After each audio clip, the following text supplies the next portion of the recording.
सुरभि ने एप्लीकेशन दे दी, सुरभि ने अलॉटमेंट दे दी, सुरभि ने फर्स्ट कॉल भी दे दी, लेकिन जब फाइनल कॉल की बारी आई, जो लास्ट कॉल होती है उसको फाइनल कॉल कहते हैं बेटा, जब फाइनल कॉल की बारी आई तो सुरभि कह रही है मेरे पास तो पैसे ही नहीं है, दे ही नहीं रही पैसे, ये तीनों दे दिए लेकिन पैसे नहीं दे रही, कंपनी मांगे जा रही है भाई पैसे दे दे पैसे दे दे तेरे पैसे हैं, लेकिन वो नहीं दे रही। तो बेटा वो पैसे जो कंपनी मांगती है, लेकिन शेयर होल्डर बोलेंगे बेटा, पार्टनर नहीं बोलेंगे, पार्टनर टर्म पार्टनरशिप के अंदर यूज होती है और कंपनी के अंदर शेयर होल्डर टर्म यूज होती है। तो बेटा उस अमाउंट को कॉल इन एरियर कहते हैं, कॉल इन एरियर, कंपनी मांग रही है लेकिन दे नहीं रहा शेयर होल्डर। प्रीति जी एक और है, उनने एप्लीकेशन के दे दिए, अलॉटमेंट के दे दिए, कंपनी मांग रही है फर्स्ट कॉल के पैसे। प्रीति कह रही है अरे यार तुमने मेरा जीना आराम कर दिया, बार बार कॉल करे जा रहे हो, अरे यार तुम एक काम करो, कितने हैं फर्स्ट कॉल के, 3 रुपये, तुम फिर मुझे 1-2 महीने बाद फिर कॉल करोगे। उनने क्या करा, जो फाइनल कॉल के पैसे थे 2 रुपये, वो कॉल की गई थी फर्स्ट कॉल के लिए, जो फाइनल कॉल के पैसे हैं, प्रीति परेशान हो गई, कह रही है तू 2 रुपये भी अभी ले ले, 5 रुपये ले ले मेरे से तू अभी, फिर तू मेरे को परेशान करेगी। प्रीति ने क्या करा, पैसे मांगे भी नहीं थे, ये फाइनल कॉल है, फाइनल कॉल के पैसे मांगे भी नहीं थे, लेकिन प्रीति ने पहले ही दे दिए। तो वो पैसे जो मांगे ही थे और शेयर होल्डर पहले ही दे दे एडवांस में, उसको बेटा कॉल इन एडवांस कहते हैं। एक है मांगे जो दे नहीं रहा, वो कॉल इन एरियर है, और एक है मांगे ही नहीं और शेयर होल्डर अपनी तरफ से दे रहा है अपनी श्रद्धा अनुसार, वो कॉल इन एडवांस होता है। अच्छा जी ठीक है। उसके बाद है बेटा एक शेयर होल्डर है जिसका नाम अक्षिता है। अक्षिता से पहले अक्षिता ने बोला जी मेरे को इतने शेयर खरीदने, अक्षिता ने बोला जी मेरे को इतने शेयर खरीदने, तो उसने एप्लीकेशन के पैसे तो दे दिए, उसने एप्लीकेशन के पैसे तो दे दिए, लेकिन बेटा अलॉटमेंट के लिए बोला, अलॉटमेंट के पैसे नहीं दे रही, फर्स्ट कॉल बोला, फर्स्ट कॉल के पैसे नहीं दे रही, और अबे भाई मतलब अलॉटमेंट में भी नहीं दिए, फर्स्ट कॉल पे भी नहीं दिए, तो ऐसी उसमें कंपनी को क्या हो जाता है, अब कंपनी समझ जाती है मज़े ले रही थी, ना उनने ये दिए ना उनने ये दिए।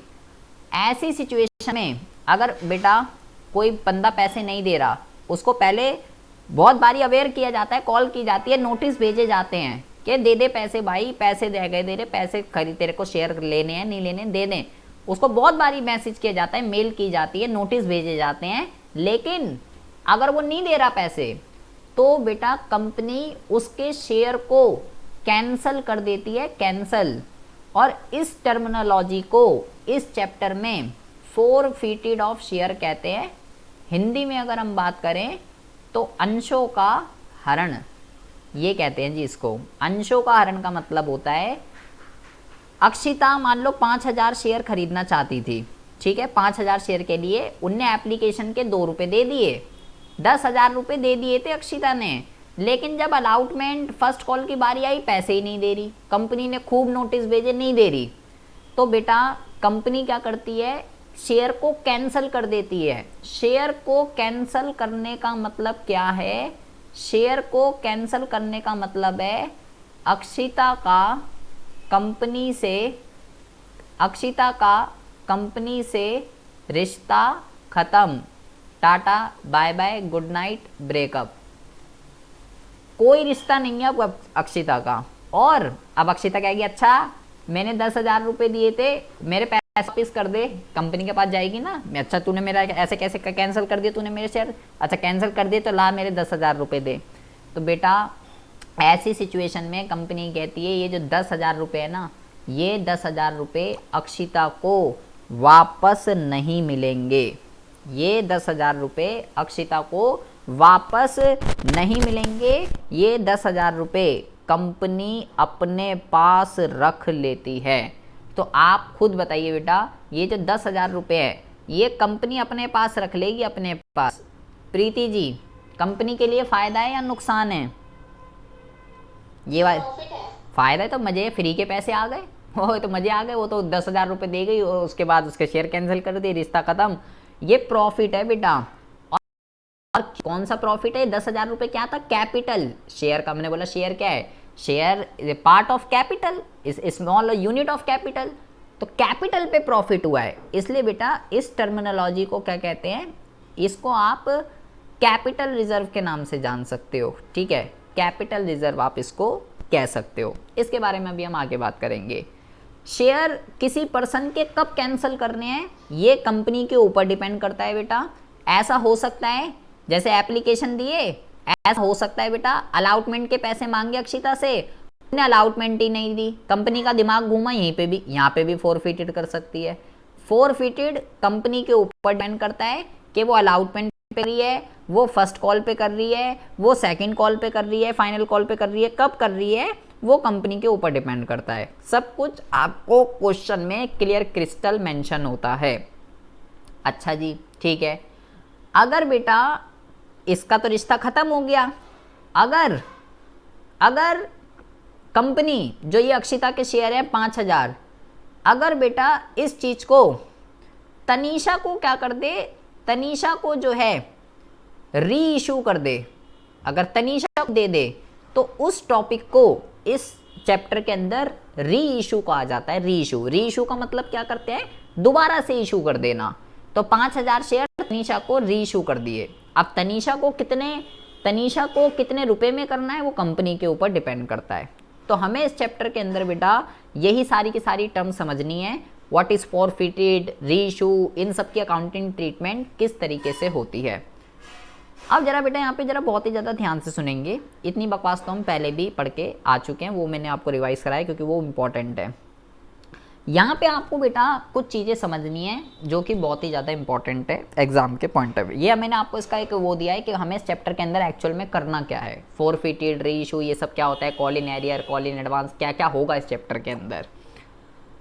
अब आपको क्या ध्यान रखना है बेटा, जो 10 रुपये का एक जो शेयर होता है ना, उसको हम कहते हैं ये फेस वैल्यू है या ये नॉमिनल वैल्यू है। तो ये जो 10 रुपये का शेयर होता है, इसमें 3 तरीके के सिनेरियो क्रिएट होते हैं। ये जो 10 रुपये का शेयर है, अगर बेटा 10 रुपये का शेयर जो था, अगर ये 10 रुपये का शेयर 10 रुपये पे ही इशू हो जाए, इसकी फेस वैल्यू कितनी है, इसकी फेस वैल्यू जो है बेटा वो 10 रुपये है। FV का मतलब फेस वैल्यू है, ठीक है। और इसकी जो इशू वैल्यू है, हम यहाँ पे लिख देते हैं इशू वैल्यू, इसकी जो इशू वैल्यू है वो भी अगर 10 रुपये है, 10 रुपये वाला शेयर जब बेटा 10 रुपये में जाता है, तो यहाँ पे हम कहते हैं कि शेयर जो इशू हो रहे हैं ना, वो हो रहे हैं बेटा एट पार पे। शेयर जो इशू हो रहे हैं उसको हम कहते हैं कि शेयर इशू हो रहे हैं एट पार पे। एट पार का मतलब 10 वाली चीज 10 रुपये में जा रही है। अच्छा जी, ठीक है। अगर बेटा 10 रुपये का जो शेयर है, अगर वो बेटा 8 रुपये में जा रहा है, 8 रुपये में, इशू वैल्यू कितनी है 8 रुपये है, 10 रुपये का लेकिन जा रहा है 8 रुपये का। तो अगर बेटा 10 वाली चीज 8 रुपये में जाती है तो उस चीज को यहाँ पे कहा जाता है कि शेयर जो है ना भाई वो एट डिस्काउंट पे इशू हो रहे हैं, एट डिस्काउंट। अच्छा जी। और अगर बेटा 10 रुपये वाली चीज, 10 रुपये वाला शेयर वो बेटा अगर 10 से ऊपर 11, 12, 15, 20 कितने रुपए में भी जा रहा है, मान लो 12 में जा रहा है, इशू प्राइस कितना है, इशू प्राइस या इशू वैल्यू कुछ भी कह सकते हो, 12 रुपये में जा रहा है, तो बेटा इस चीज़ को हम यहाँ पे कहते हैं कि शेयर जो है ना एट प्रीमियम पे इशू हुआ है, एट प्रीमियम पे। शेयर 3 तरीके से इशू हो सकते हैं, पार पे, प्रीमियम पे, डिस्काउंट पे। पार का मतलब होता है 10 वाला 10 में जा रहा है, प्रीमियम का मतलब होता है 10 वाला 12 में जा रहा है, और डिस्काउंट का मतलब होता है 10 वाला 8 में जा रहा है। बट शेयर 3 तरीके से इशू हो सकते हैं, इशू हो सकते हैं, लेकिन जो ये डिस्काउंट है बेटा, शेयर पहले डिस्काउंट पे इशू होते थे, लेकिन अब जो शेयर है, अब शेयर बेटा डिस्काउंट पर इशू नहीं होते, अब शेयर केवल पार पे और प्रीमियम पे इशू होते हैं। तो हमें इस चैप्टर के अंदर पार और प्रीमियम समझना है। बट एक बात को दिमाग में सेट कर लेंगे, मैंने बोला कि शेयर अब डिस्काउंट पे इशू नहीं होते, ठीक है, लेकिन अगर हम बेटा री इशू की बात करें, री इशू की, री इशू क्या है, अभी मैंने ऊपर बताया कि जब पहले शेयर जब फोरफिटेड हो जाएंगे, किसी दूसरे पर्सन को अगर हम शेयर दे दें तो उसको री इशू कहते हैं। फर्स्ट टाइम जब इशू हो रहा है, फर्स्ट टाइम तो पार या प्रीमियम पे ही होगा फर्स्ट टाइम। लेकिन अगर री इशू की बात करें तो री इशू जो है बेटा वो एट पार पे भी हो सकता है, एट प्रीमियम पे भी हो सकता है और एट डिस्काउंट पर भी हो सकता है। री इशू तो हो जाएगा, री इशू तो तीनों में से जोन सा भी हो जाएगा। लेकिन अगर केवल इशू की बात करें, केवल इशू की, तो इशू केवल पार और प्रीमियम पे होगा, फर्स्ट टाइम डिस्काउंट पे नहीं होगा। दोबारा करना है, दोबारा डिस्काउंट पे हो जाएगा री इशू वाला। री इशू डिस्काउंट पे होता है लेकिन इशू डिस्काउंट पे नहीं होता। 10 वाला 10 में जा रहा है, पार है, 10 वाला 10 में जा रहा है, पार है, ठीक है, एंड 10 वाला 8 में जा रहा है, डिस्काउंट होता है, 10 वाला 12 में जा रहा है, तो वो बेटा एट प्रीमियम होता है। अच्छा जी, ठीक है, ये एक टर्मिनोलॉजी है जो आपको ध्यान से समझनी है। अब है बेटा जो कैपिटल होती है ना, कैपिटल, बहुत ही ज़्यादा ध्यान से सुनेंगे प्लीज़। मैंने बोला उस कंपनी को 10 करोड़ रुपए की ज़रूरत थी, 10 करोड़ रुपए की। उसने क्या करा था, इस 10 करोड़ रुपए को टुकड़ों में बांट दिया था। जैसे कि उसने क्या करा था, 10 लाख तो शेयर बना दिए उसने अपने, और 10 रुपए का एक बना दिया। प्राइस कितना बना दिया, इतना। उस कंपनी को 10 करोड़ रुपए की जरूरत है बेटा, 10 करोड़ रुपए की। तो उसने अपने 10 करोड़ रुपए को डिवाइड कर दिया 10 लाख इंटू 10।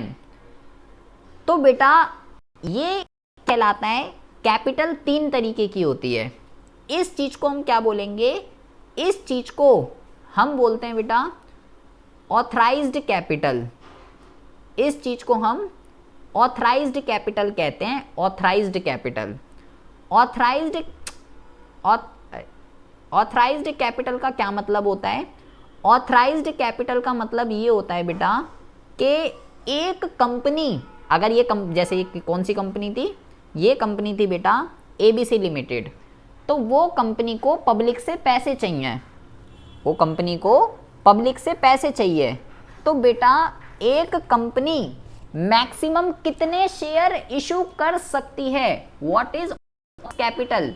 ऑथराइज कैपिटल क्या है, ऑथराइज कैपिटल का मतलब होता है मैक्सिमम इशूइंग शेयर।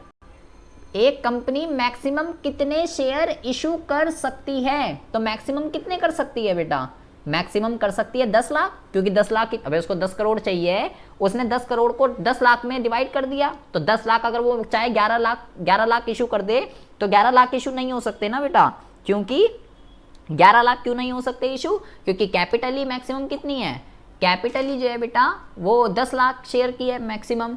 तो ये क्या होता है, इसको हम कहते हैं बेटा ऑथराइज कैपिटल। अरे यार क्या हो रहा है, AUTH स्पेलिंग में यहाँ लिख लेता हूँ, AUTHORISED, ऑथराइज्ड कैपिटल। जितने maximum number of share company issue कर सकती है। अब ये कंपनी के ऊपर डिपेंड करता है कि वो कितना इशू करना चाहती है। मान लीजिए उसके शेयर 10 लाख हैं बेटा, ये तो है ऑथराइज कैपिटल। मान लीजिए उसने बेटा केवल 8 लाख शेयर ही पब्लिक को खरीदने के लिए इशू करे। 8 लाख और 10 रुपए का एक है, तो टोटल कितना हो जाएगा बेटा, टोटल हो जाएगा 80 लाख। इतने इशू कर सकती है 10 लाख तक, लेकिन उनने 2 लाख नहीं करे, 8 लाख ही करे या 9 लाख करे। जितने शेयर कंपनी इशू करती है एक्चुअल में, उसको हम क्या कहते हैं बेटा, उसको हम कहते हैं इशूड कैपिटल। इशूड कैपिटल जितने किए हैं, जितना मैक्सिमम कर सकती है, इट्स कॉल्ड ऑथराइज कैपिटल। जितने किए it's called issue capital. Company कह रही है जनता को, पब्लिक को, आप हमारी कंपनी में 8 लाख शेयर खरीद सकते हैं, 10 रुपए का एक है। अब ये पब्लिक के ऊपर डिपेंड करता है कि पब्लिक कितना खरीदना चाहती है, ज़्यादा खरीदना चाहती है, कम खरीदना चाहती है, उतने ही खरीदना चाहती है, कितने खरीदना चाहती है। तो अगर बेटा अब इसमें 3 सिनेरियो क्रिएट होते हैं। कंपनी तो कह रही है भाई 8 लाख शेयर तक आप खरीद सकते हो। अब इसमें 3 सिनेरियो क्रिएट होते हैं, 3 सिनेरियो। या तो ये हो सकता है बेटा कि 8 लाख ही पब्लिक खरीदना चाह रही हो, या तो ये हो सकता है, या ये हो सकता है बेटा कंपनी ज़्यादा पब्लिक जो है ज़्यादा खरीदना चाहती है। कंपनी तो कह रही है मैं तो 8 लाख ही दे सकती हूँ, लेकिन शेयर कितने आ गए, शेयर आ गए 9 लाख शेयर। जनता खरीदना चाहती है 9 लाख, लेकिन कंपनी दे रही है 8 लाख। और तीसरा होता है बेटा क्या कहते हैं, तीसरा जो है उसको हम कहते हैं मान लो 8 से 8, 8 से 9, लेकिन ऐसा भी हो सकता है बेटा 8 के 7 लाख हो जाए। कंपनी तो कह रही है 8 लाख शेयर खरीद लो, लेकिन जनता केवल खरीद नहीं चाह रही, 7 लाख कम पड़ रहे हैं शेयर। तो पब्लिक एक्चुअल में जितना खरीदना चाहती है, पब्लिक एक्चुअल में जितना खरीदना चाहती है, पब्लिक ने जितने खरीदे, इट्स कॉल्ड सब्सक्राइब्ड कैपिटल। ये क्या है, ये जो है इसको हम कहते हैं सब्सक्राइब्ड कैपिटल। कैपिटल 3 तरीके की होती है। और जितना कंपनी मैक्सिमम शेयर इशू कर सकती है, जैसे 10 लाख वो कर सकती थी, कितने किए, 8 लाख। तो जितना कंपनी ने किए इट्स कॉल्ड इशू कैपिटल, और जितना पब्लिक ने खरीदे it's called subscribe capital. Authorise, issue और सब्सक्राइब 3 टर्मिनोलॉजी ये है। तीनों में से एक नंबर की कुछ भी पूछी जा सकती है। ऑथराइज कैपिटल क्या होती है, इशू क्या होती है, सब्सक्राइब क्या होती है, पार, प्रीमियम, डिस्काउंट, ये सब क्या होता है, ये आपको पता होना चाहिए। अक्षिता कुछ समझ में आ रहा है? अक्षित क्या समझाना है? फोरफिटेड का मतलब बेटा ये है जब कोई भी शेयर होल्डर पैसे नहीं दे रहा, पहले एप्लीकेशन के बाद अलाउटमेंट के पैसे मांगे, फर्स्ट कॉल के पैसे मांगे, फाइनल कॉल के पैसे मांगे, बंदा पैसे नहीं दे रहा। अब तो भाई कंपनी उसको बार बार ये थोड़ी ना बोलती रहेगी भाई पैसे दे दे। ठीक है, 1-2 बारी नोटिस भेज दिया, बता दिया उसको भाई तेरे को पैसे देने, दे रहा है तो दे दे। अगर बेटा कोई भी शेयर होल्डर इतनी बार भी नोटिस देने के बाद भी पैसे नहीं दे रहा, तो फिर कंपनी क्या करे? तो कंपनी क्या करती है, उसका रिश्ता ही खत्म कर देती है कि भाई तू मजे ले रहा है, तुझे कुछ पैसे वैसे नहीं देने, तेरे शेयर कैंसिल, और जो तूने बदले में जो पैसे दिए थे ना एप्लीकेशन पे, वो भी मैं रख रही हूँ, अब वो भी नहीं दूंगी तेरे को, उखाड़ ले, क्या उखाड़ेगा। तो वो कंपनी के लिए फ़ायदा होता है। अब वो और जिसने दिए उसके लिए नुकसान है। जैसे आपने दिए 10,000 रुपये, 5,000 शेयर खरीदना चाहते थे 2 रुपये के हिसाब से, तो 10,000 रुपये आपकी जेब से गए, आपके लिए नुकसान है, कंपनी के लिए फ़ायदा, और आप उसमें कुछ भी नहीं कर सकते। आप ये नहीं कि मैं कहता हूँ अब मैं तो केस कर दूंगी तो कि मेरा पैसा ले गया, मेरे पैसे ले गए 10,000 रुपये में, आप कुछ नहीं कर सकते उसके अंदर। वो लॉ है, एक्ट है कि भाई कोई भी शेयर होल्डर अगर आप पैसे नहीं देगा तो कंपनी, जो शेयर होल्डर ने उस शेयर के अगेंस्ट में जितने भी पैसे दिए हैं वो कंपनी उस पर अपना हक जमा लेती है, उसको कहते हैं फोरफिटेड। और कंपनी उन शेयर को किसी दूसरे पर्सन को इशू करना चाहे तो इशू कर सकती है, उसको कहते हैं री इशू ऑफ शेयर। ठीक है जी। और ये पार, प्रीमियम, डिस्काउंट, ऑथराइज, इशू और सब्सक्राइब, ये आपको समझ में आना चाहिए। आपको अभी मैंने आपको क्या बोला, अभी मैंने आपको ये बोला कि अगर कंपनी इशू कर रही है 8 लाख शेयर, कंपनी कह रही है भाई इतने शेयर खरीद लो, लेकिन मैंने बोला सब्सक्राइब कितने होंगे, वो ज़्यादा भी हो सकते हैं, कम भी हो सकते हैं, उसके बराबर भी हो सकते हैं। तो बहुत ही ज़्यादा ध्यान से सुनेंगे। मान लीजिए कंपनी ने बोला, एक एग्जांपल ले लेते हैं, मान लीजिए कंपनी ने बोला कि भाई, एक मिनट रुको जरा, इसको यहाँ से ऊपर ले। कंपनी कह रही है कि 10,000 शेयर जो है ना, 10,000 शेयर जो है खरीद लीजिए। कंपनी ने पब्लिक को जो इशू करे हैं, इशूड, वो हैं 10,000। कंपनी पब्लिक को ऑफर कर रही है 10,000 शेयर खरीद लीजिए, लेकिन पब्लिक जो खरीदना चाहती है, 3 केस होते हैं इसके अंदर। पहला जो केस होता है, पब्लिक ने भी 10,000 शेयर के लिए ही अप्लाई किया है। पब्लिक भी 10,000 शेयर ही खरीदना चाहती है, 10,000 से ना ज़्यादा, 10,000 से ना कम। 10,000 मतलब 10,000। तो बेटा जब कंपनी ने जितने शेयर इशू करे थे, जब पब्लिक भी उतने शेयर ही खरीदना चाहती है, अप्लाई और इशू, जब अप्लाई और इशू जब दोनों आपस में बराबर होते हैं तो उसको हम क्या कहते हैं? उसको हम कहते हैं फुल्ली सब्सक्राइब्ड। उसको हम कहते हैं शेयर जो है ना फुल्ली सब्सक्राइब्ड हो गए हैं, फुल्ली सब्सक्राइब्ड, कि जितने बोले थे उतने हो गए जी। अच्छा, अगर बेटा कंपनी कह रही है 10,000 ले लो, 10,000 शेयर खरीद लो, पब्लिक खरीदने के लिए तैयार है, पब्लिक खरीदने के लिए तैयार है 20,000 शेयर। ऐसा उन कंपनियों के साथ होता है जो कंपनियां बहुत ज़्यादा अच्छी होती हैं, जिनकी गुडविल होती है, रेपुटेशन होती है, जिनके शेयर पब्लिक खरीदना चाहती है। तो कंपनी कह रही है 10,000 शेयर बेच दे रही हूँ मैं तो पब्लिक को, और पब्लिक डबल खरीदना चाहती है। ऐसा उन कंपनियों के साथ होता है जिनकी रेपुटेशन गुडविल अच्छी होती है। तो ऐसी स्थिति को क्या कहते हैं? ये तो ज़्यादा हो गए भाई, पब्लिक खरीदना चाहती है। अप्लाई कितने हैं यहाँ पे? अप्लाई है 20,000, इशू है 10,000। तो जब बेटा अप्लाई जो है जब वो ग्रेटर देन हो जाता है, जब वो ग्रेटर देन हो जाता है इशू से, तो उस चीज़ को हम कहते हैं कि भाई ये जो है ना ओवर सब्सक्रिप्शन का केस हो गया, ओवर सब्सक्रिप्शन का, क्योंकि ज़्यादा हो गया, ओवर हो गया। अच्छा जी, ठीक है। तीसरा जो केस होता है, अब यहाँ पे प्रॉब्लम है, ये ओवर सब्सक्रिप्शन में प्रॉब्लम है कि क्या करें। अभी हम बात करते हैं यहाँ पे क्या करें। तीसरा केस होता है कि भाई 10,000 बोल लिए और पब्लिक कितना खरीदने के लिए तैयार है? पब्लिक केवल 8,000 शेयर खरीदने के लिए तैयार है, केवल 8,000। तो ये तो कम रह गए 2,000 शेयर। पब्लिक कह रही है 8, वो कह रही है 10। यहाँ पे जो अप्लाई है, यहाँ पर जो अप्लाई है वो बेटा कम रह गया और इशू जो है वो ज़्यादा हो गया।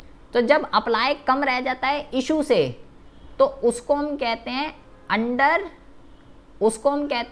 अंडर सब्सक्रिप्शन हो गया। ये अंडर सब्सक्रिप्शन, अंडर का मतलब कम रह गया भाई, ओवर का मतलब ज़्यादा हो गया भाई, फुल्ली का मतलब जितना बोला था उतना ही है भाई। तो जब कंपनी जितने शेयर इशू करती है, जब उतने ही शेयर पब्लिक खरीद ले बिल्कुल, तो उसको कहते हैं फुल्ली सब्सक्राइब्ड। यहाँ पे कोई दिक्कत नहीं होती। जब 10,000 बोले थे लेकिन 8,000 पब्लिक खरीद रही है, 2,000 कम खरीद रही है, उसको कहते हैं अंडर सब्सक्राइब्ड। यहाँ पे भी कोई दिक्कत नहीं है, कम खरीद ले कोई दिक्कत नहीं, उतने खरीद ले कोई दिक्कत नहीं। दिक्कत कहाँ पर है? दिक्कत बेटा वहाँ पर होती है जब कंपनी तो कह रही है मैं पब्लिक को केवल 10,000 शेयर बेचना चाहती हूँ, केवल 10,000, और पब्लिक क्या कह रही है? मैं तो भाई अच्छी कंपनी है बहुत ज़्यादा, पब्लिक को पता है कि अगर इस कंपनी के शेयर हमने खरीदे तो हमको फ़ायदा ही फ़ायदा होगा। 10,000 से ऊपर अगर एप्लीकेशन आ गई खरीदने की तो उसको ओवर सब्सक्रिप्शन कहेंगे। अब इतने तो शेयर ही नहीं है ना, क्या करेंगे? इतने तो शेयर ही नहीं है भाई, शेयर तो 10,000 ही है ना, लोग खरीदना चाहते हैं 20,000। प्रॉब्लम एरिया जो है बेटा ये बीच वाले सिनेरियो में क्रिएट होता है ओवर सब्सक्रिप्शन के केस में। जब अप्लाई ज़्यादा हो जाते हैं और इशू कम रह जाता है तो ओवर सब्सक्रिप्शन की सिचुएशन क्रिएट होती है। ये जो ज़्यादा शेयर आ गए, इसका क्या करें, क्या करना चाहिए इसको? तो इसको ठीक करने के लिए कंपनी के पास 3 रास्ते होते हैं, 3 केस होते हैं। इसको प्लीज़ बहुत ही ज़्यादा ध्यान से सुनेंगे। सबसे पहला होता है केस 1। केस 1 का मतलब होता है जितनी भी एक्सेस एप्लीकेशन आई है ना, जितनी भी एक्सेस एप्लीकेशन आई है सबको क्या कर दीजिए, सबको जो है रिजेक्ट कर दीजिए।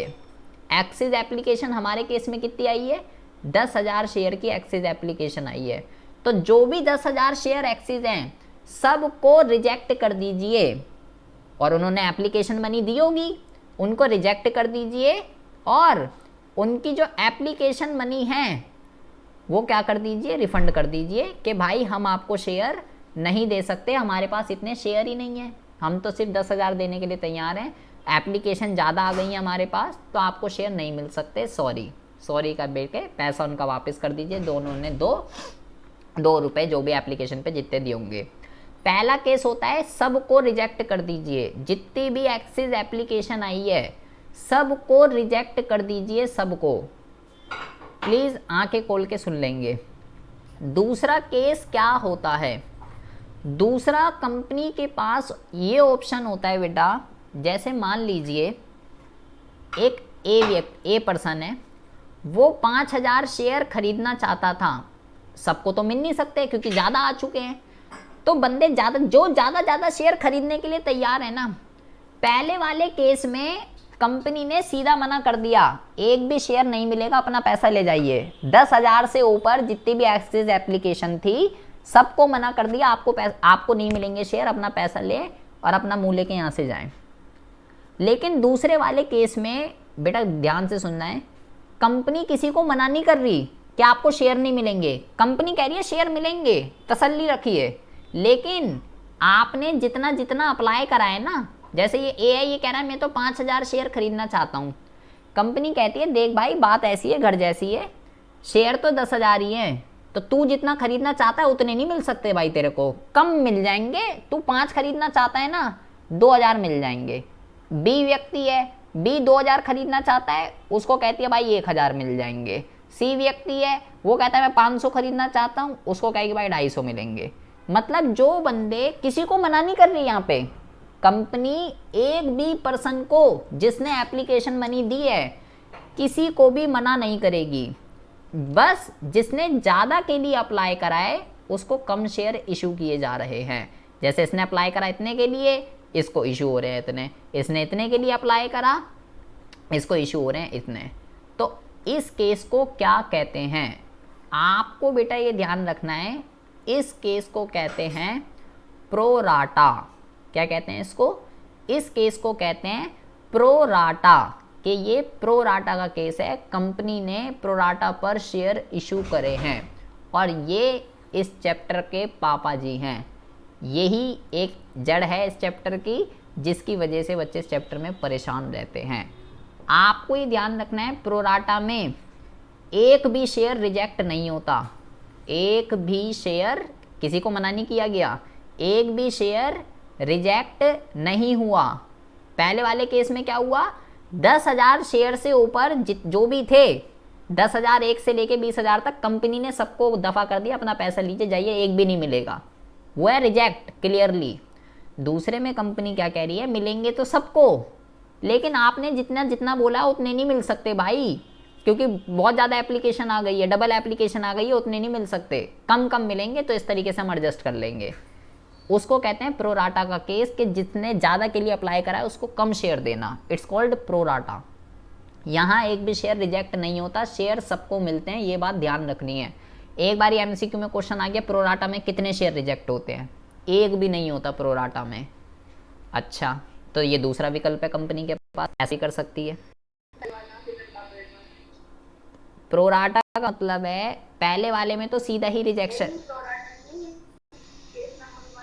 हाँ, केस नंबर 1 का मतलब है कंपनी कह रही थी 10,000 से ऊपर, 10,000 एक से लेके 20,000 तक जितने भी पर्सन जो रह गए, जिनको मिल गए 10,000 तक, 10,000 एक से लेके 20,000 तक जितने भी शेयर होंगे सबको रिजेक्ट कर दिया जाएगा, किसी को नहीं मिलेगा, और उन्होंने जो एप्लीकेशन बनी थी उनको वापस कर दी जाएगी। वो होता है रिजेक्ट, एक भी नहीं मिला। दूसरे में मिल तो रहे हैं, बस ज़्यादा जितना बोला था उससे कम मिल रहे हैं। और तीसरा जो विकल्प होता है कंपनी के पास कि जो ज़्यादा आ गए इसका करे क्या, तीसरा विकल्प होता है सबसे बढ़िया, उसको रिजेक्ट कर दीजिए। और हाँ जी सर जी, एक्सेस की हिंदी बताइए। आधिक्य, एक्सेस का मतलब आधिक्य, जितने ज़्यादा आ गए। तीसरा विकल्प होता है रिजेक्ट भी कर दो और प्रोराटा भी कर दो, ये सबसे बढ़िया। कुछ को तो सीधा ही मना कर दीजिए, नहीं मिलेंगे, मतलब ये जो है केस 1 और केस 2 इन दोनों का कॉम्बिनेशन होता है। केस 1 और केस 2 ये दोनों का जो है कॉम्बिनेशन होता है। ये बात आपको जो है ध्यान रखनी है। अच्छा जी, ठीक है। अब हमें समझना क्या है, ये आपको ध्यान रखना है कि प्रोराटा के केस में जब ओवर सब्सक्रिप्शन का केस होता है, फुल्ली सब्सक्राइब्ड क्या होता है, फुल्ली सब्सक्राइब्ड क्या होता है, ओवर सब्सक्राइब्ड क्या होता है और अंडर क्या होता है। फुल्ली में कोई दिक्कत नहीं है, अंडर में भी कोई दिक्कत नहीं है, दिक्कत है फुल्ली में। क्या कह रहे हो अक्षिता, कुछ कह रहे हो क्या?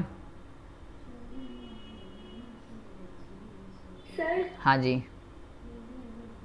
प्रोराटा को हिंदी में क्या बोलेंगे? प्रोराटा को हिंदी में क्या बोलेंगे, अभी बताते हैं जी। क्या बोलते हैं प्रोराटा को हिंदी में?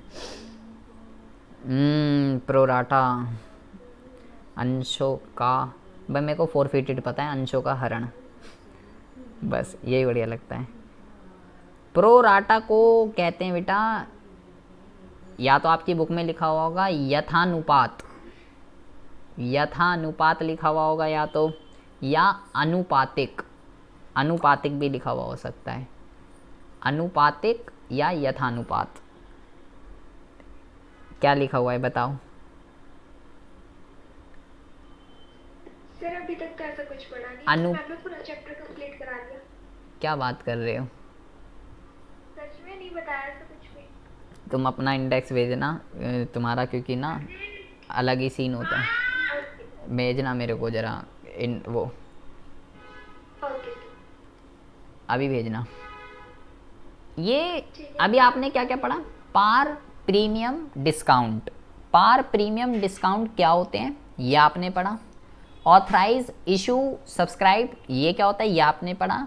और भाई कंपनी ने जितने इशू करे हैं ये तो पढ़ा है ना आपने, issue capital, authorise capital, subscribe capital, par premium discount, ये तो पढ़ा होगा। यस सर, ये तो पढ़ा है सब कुछ। अच्छा, ये नहीं पढ़ा fully subscription, under subscription, over subscription, ये नहीं पढ़ा? ये भी पढ़ा है, ये भी पढ़ा है। ओवर सब्सक्रिप्शन पढ़ा है? हाँ जी। तो जब ओवर सब्सक्रिप्शन पढ़ा है तो बेटा ओवर सब्सक्रिप्शन ही तो जो है प्रोराटा है। ओवर सब्सक्रिप्शन में क्या पढ़ा आपने? जब ज़्यादा जाएंगे क्या करोगे? यही बोला था मैम ने कि जब शेयर ज़्यादा आएंगे तो उन्होंने डायरेक्ट एंट्री कराई थी ना, थ्योरी वगैरह नहीं पढ़ाई इस तरह ठीक से। अरे बेटा जो शेयर ज़्यादा, अब मैं जब एंट्री, शेयर ज़्यादा आता है ना, हाँ एप्लीकेशन की जो रिसीव की एंट्री होती है वो कराई थी उससे, बाकी सब जो हाँ तो वो, इशू वाली शेयर थी ना उनसे कराई थी। हाँ तो वो उनने वो तुम्हें एंट्री रटवा दी, तो जो वो जो इशू, वो जो पैसे वापस कर रहे हैं वही तो प्रोराटा है। जो एक्सेस मनी लिखते हो आप पहली वाली एंट्री में, उसी को ही तो प्रोराटा कहते हैं। अब देखिए जी, ये अभी तक आपने बेटा इस चैप्टर का अभी केवल थ्योरी समझ लिया पूरा का पूरा फुल्ली। अब बहुत ही ज़्यादा ध्यान से सुनेंगे, हमें इस चैप्टर के अंदर क्या करना है। हमें इस चैप्टर के अंदर समझना है बेटा सबसे पहले तो जनरल एंट्री। मैंने बोला एक शेयर 10 रुपये का है और पैसे ऐसे ऐसे आ रहे हैं, 2 रुपये, 3 रुपये, 2 रुपये, 3 रुपये, कितने भी हो सकते हैं, कैसा भी हो सकता है, कोई दिक्कत वाली बात नहीं है। ये जो होता है बेटा इसको एप्लीकेशन कहते हैं, ये जो होता है इसको अलाउटमेंट कहते हैं, ये होता है फर्स्ट कॉल। अलाउटमेंट के बाद कितनी भी कॉल हो सकती है वो मैं आपको बता दिया। इसको आप सेकंड कॉल भी कह सकते हो, इसको आप सेकंड कॉल भी कह सकते हो, और जो लास्ट कॉल होती है उसको फाइनल कॉल भी कहते हैं। वो फर्स्ट भी हो सकती है, वो लास्ट भी हो सकती है, कुछ भी हो सकता है। हर चीज़ की बेटा 2 एंट्रियाँ होती हैं, 2, ठीक है। तो बहुत ही ज़्यादा ध्यान से सुनेंगे। सबसे पहले ये आपको एंट्रियाँ लर्न कर लेनी है, कल सुनूंगा। सबसे पहली एंट्री होती है बेटा एप्लीकेशन की, सबसे पहली एंट्री होती है एप्लीकेशन की। क्या हुआ था पहले? पहले लोगों ने कंपनी को पैसे भेजे थे कि जी हम शेयर खरीदना चाहते हैं एक्चुअल में। तो सबसे पहले जो एंट्री होती है ये होती है बेटा bank account debit to, bank account debit to जो शेयर होते हैं बेटा, शेयर कई तरीके के होते हैं। एक होते हैं इक्विटी शेयर और एक होते हैं बेटा प्रेफरेंस शेयर। अभी बस आप इतना समझ लीजिए, इक्विटी शेयर सस्ते होते हैं और प्रेफरेंस शेयर महंगे होते हैं। हमारे पूरे क्वेश्चन में इक्विटी ही चलेंगे, ऐसा नहीं है प्रेफरेंस नहीं हो सकते, हो सकता है एक आधा क्वेश्चन में आ जाए। तो जिस भी टाइप के शेयर होते हैं वो क्वेश्चन में बताया गया होगा कि इक्विटी है या प्रेफरेंस है। इसमें डिफरेंस आ जाता है इक्विटी और प्रेफरेंस में, ठीक है। तो समता अंश, इसको समता कहते हैं इक्विटी वाले को, इसको समता अंश कहते हैं, समता अंश, और इसको शायद पूर्वाधिकार अंश कहते हैं, पूर्वाधिकार अंश, ठीक है। इसमें डिफरेंस आ जाता है, इसको हम पढ़ेंगे। तो जैसा भी शेयर है, पहली एंट्री होती है bank account debit to, mostly equity होगा बेटा, 90% में इक्विटी ही होगा। Bank account debit to equity share application. सबसे पहले क्या होता है, सबसे पहले जो है सबसे पहले जो है पब्लिक पैसे भेजती है कंपनी को, पहले ये एंट्री हो गई। उसके बाद दूसरी एंट्री जो होती है बेटा वो होती है equity share application, equity share application debit to equity share capital. अगर इक्विटी शेयर होता है तो इक्विटी लिखते हैं, अगर प्रेफरेंस शेयर होता है तो प्रेफरेंस लिखेंगे। तो ये जो दो एंट्री है, सबसे पहले ये किसकी है बेटा, ये है एप्लीकेशन की, ये एंट्री एप्लीकेशन की है। हर चीज़ की दो एंट्री होंगी। अच्छा, अब आती है बात अलॉटमेंट की। अगर मुझे अलॉटमेंट की एंट्री करनी है तो अलॉटमेंट की एंट्री जो है वो क्या होगी, अलॉटमेंट की जो एंट्री होती है वो होती है बेटा, वो होती है equity share allotment, equity share allotment debit to equity share capital, और bank account debit to equity, bank account debit to equity share allotment. यहाँ पे बेटा बैंक बाद में आएगा, और क्यों बाद में आएगा, एप्लीकेशन पे बेटा इसलिए पहले आ रहा है क्योंकि पहले पब्लिक पैसे देती है कंपनी को, इसलिए एप्लीकेशन वाली एंट्री में बैंक पहले आएगा और ये बाद में आएगा। लेकिन उसके बाद क्या होता है, फिर तो कॉल पे कॉल चलेगी, वो पैसे मांगेगा। इस वाली एंट्री में बैंक पहले क्यों आ रहा है ये मैं आपको बताया, क्योंकि पहले पब्लिक पैसे देती है, पहले अप्लाई करेगी, टोकन मनी जो मैंने आता है भाई एडवांस पे कुछ देना पड़ेगा। इसके बाद जितनी भी एंट्री होंगी उसमें बैंक नीचे ही आएगा, ये ध्यान रखिएगा। उसके बाद आती है बेटा कॉल की एंट्री। कॉल जो है बेटा चाहे फर्स्ट कॉल हो चाहे फाइनल कॉल हो, एंट्री सेम होगी। क्या होगा बेटा, एंट्री होगी इक्विटी शेयर, फर्स्ट कॉल है तो फर्स्ट कॉल लिख देते हैं, equity share first call, final है तो फाइनल लिख देंगे। Debit to equity share capital, और bank account debit to bank account debit to equity share, first है तो फर्स्ट लिख देंगे, फाइनल है तो फाइनल लिख देंगे, जो भी कॉल है वो लिख देते हैं यहाँ पे। दो एंट्री होती है कॉल की, दो एंट्री होती है अपॉइंटमेंट की, और दो एंट्री होती है एप्लीकेशन की। आपको बेटा ये सारी की सारी एंट्री क्या करनी है, ये सारी की सारी एंट्री आपको जो है घोल कर पी जानी है। कल मैं सुनूंगा, पहले यहीं से शुरू होगा कल, ये मैं सारी सुनूंगा सबसे। हाँ तो कल क्या है, कल मेरी शादी थोड़ी है। हाँ बोलो अक्षिता क्या कह रहे हो। अरे मैं ये शीट भेज दूंगा ना, मैं ये शीट भेज दूंगा, अभी भेज दूंगा रात तक। आपको बेटे अभी आपको क्या ध्यान रखना है, मैंने आपको ये बोला कि शेयर वैसे तो पार, प्रीमियम और डिस्काउंट तीनों पे होते हैं, लेकिन पहले डिस्काउंट पे होते थे अब नहीं होते। तो बेटा शेयर केवल किस पे इशू होते हैं, पार पे और प्रीमियम पे। तो ये जो एंट्रीज हैं, ये जो मैंने आपको लिखवाई हैं, ये बेटा पार की भी एंट्री है और ये प्रीमियम की भी एंट्री है, ये दोनों की ही एंट्री है। बट आपको बस एक चीज ध्यान रखनी है कि अगर बेटा प्रीमियम का क्वेश्चन है, प्रीमियम का। प्रीमियम का मतलब क्या होता है प्रीति जी?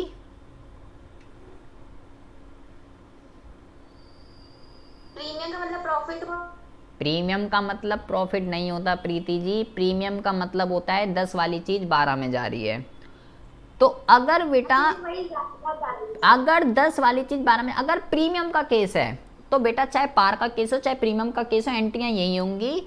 लेकिन अगर प्रीमियम का केस है तो आपको बस ध्यान रखना है यहाँ पे इस वाली एंट्री में, इस वाली अलाउटमेंट वाली एंट्री में, इस वाली एंट्री में यहाँ पर टू सिक्योरिटी प्रीमियम रिजर्व ये वर्ड और आएगा, ये एक जनरल एंट्री हो जाएगी। कब आएगा? केवल इफ प्रीमियम, अगर प्रीमियम का केस है तो। बेटा मैं अब जो बात बोल रहा हूँ प्लीज़ उसको ज़रा ध्यान से सुनिए, मैं क्या कह रहा हूँ प्लीज़ ध्यान से। अगर बेटा प्रीमियम का केस होता है, प्रीमियम का, तो जो प्रीमियम है ना 10 वाला 12 में जा रहा है, तो वो जो 2 रुपये एक्स्ट्रा हैं वो कहाँ पे कंपनी ले रही है? अगर बेटा आपको क्वेश्चन में बताया गया है कि यहाँ पे ले रही है, वैसे अलाउटमेंट पे ही आते हैं प्रीमियम के पैसे, ठीक है, वैसे अलाउटमेंट पे ही आते हैं प्रीमियम के पैसे। लेकिन अगर बेटा क्वेश्चन में बताया गया हो या ना बताया गया हो, मेरे को ये जो टू सिक्योरिटी प्रीमियम है ये अलाउटमेंट ही लिखना है। लेकिन अगर इसका ये मतलब नहीं है कि प्रीमियम के पैसे एप्लीकेशन पे नहीं आ सकते या प्रीमियम के पैसे कॉल पे नहीं आ सकते। प्रीमियम के पैसे कंपनी के ऊपर डिपेंड करता है बेटा कहाँ पे लेना चाहती है।